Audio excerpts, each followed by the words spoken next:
Assalamualaikum warahmatullahi wabarakatuh. Selamat datang kembali di kelas daring Mata Pelajaran Pendidikan Agama Islam dan Budi Pekerti. Hari ini kita akan membahas salah satu materi kelas 7, yaitu Selamat datang wahai nabiku, kekasih Allah Subhanahu wa ta'ala.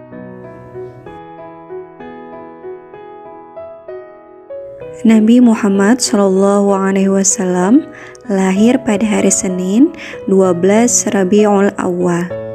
Nabi Muhammad SAW lahir dalam keadaan yatim karena ayahnya Abdullah bin Abdul Muthalib wafat saat Nabi Muhammad SAW masih berusia 6 bulan di dalam kandungan ibunya, yaitu Siti Aminah.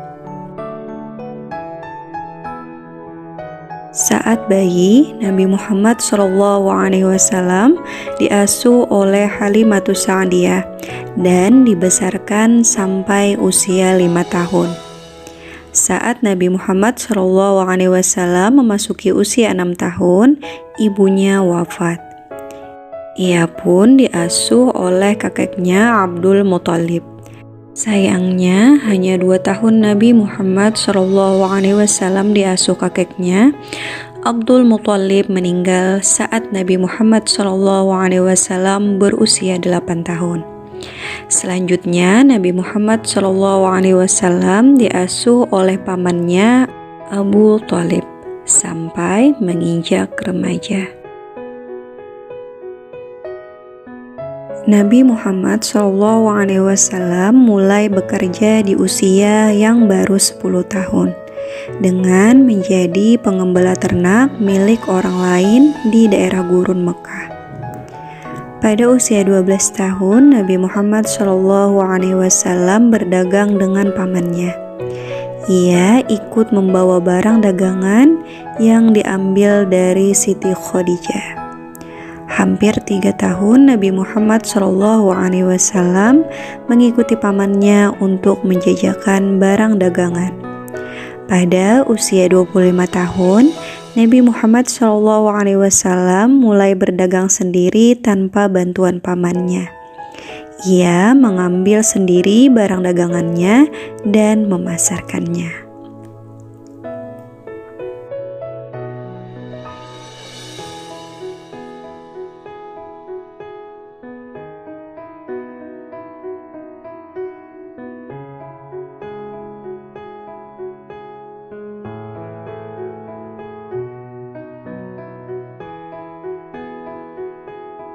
Kejujuran, perilaku amanah, santun, kesopanan berbicara, kerja keras, dan kecerdasan Nabi Muhammad SAW merebut hati setiap orang, termasuk Siti Khadijah. Nabi Muhammad SAW menikah dengan Siti Khadijah pada usia 25 tahun. Mereka dikaruniai 7 orang anak, yaitu Ibrahim, Qasim, Abdullah, Zainab, Ruqayyah, Ummi Kulsum, dan Fatimah.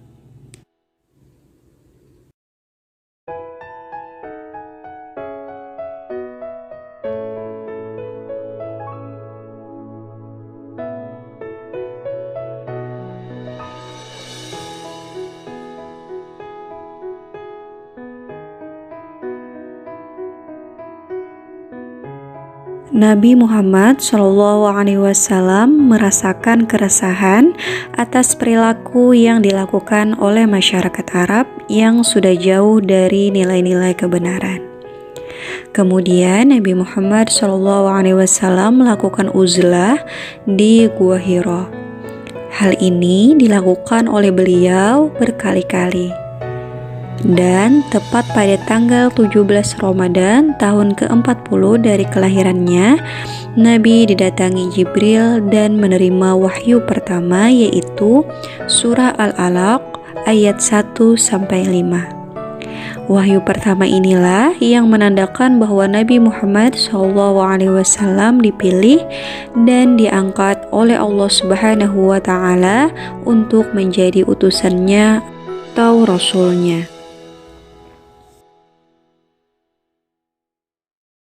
Setelah wahyu pertama, Jibril tidak muncul lagi untuk beberapa lama. Sementara Nabi Muhammad SAW terus menantikan wahyu berikutnya dan selalu datang ke Gua Hiro. Dalam keadaan menanti itulah turun wahyu kedua, yaitu surah Al-Muddathir ayat 1-7.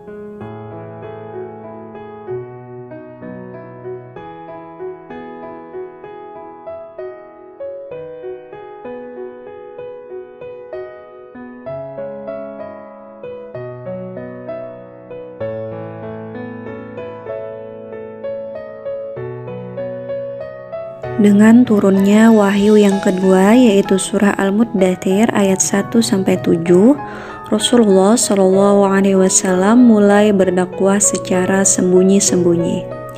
Nabi mengajak orang-orang yang terdekat dengannya terlebih dahulu.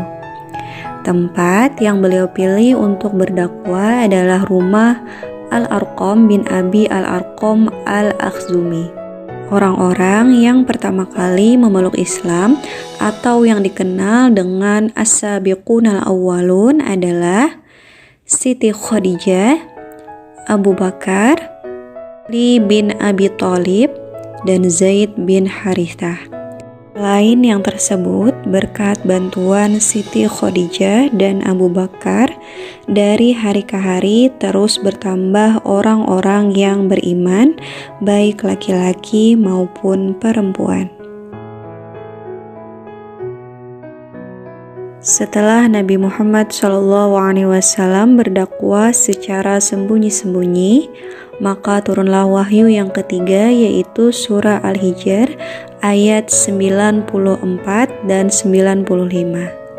Kemudian Nabi Muhammad SAW menerima wahyu lagi, yaitu surah Asy-Syu'ara ayat 214 dan 215.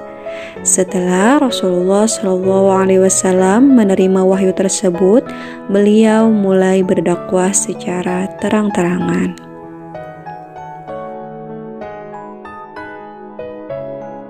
Dalam dakwahnya, Nabi Muhammad SAW mendapat banyak hambatan dan tekanan dari orang-orang kafir Quraisy agar Nabi Muhammad SAW menghentikan dakwahnya. Namun, Nabi Muhammad SAW tetap terus berdakwah dan semua hambatan dan rintangan dihadapi dengan penuh kesabaran dan keikhlasan. Nah, itu tadi rangkuman salah satu materi mata pelajaran pendidikan agama Islam dan budi pekerti kelas 7, yaitu Selamat datang wahai nabiku, kekasih Allah Subhanahu wa Ta'ala.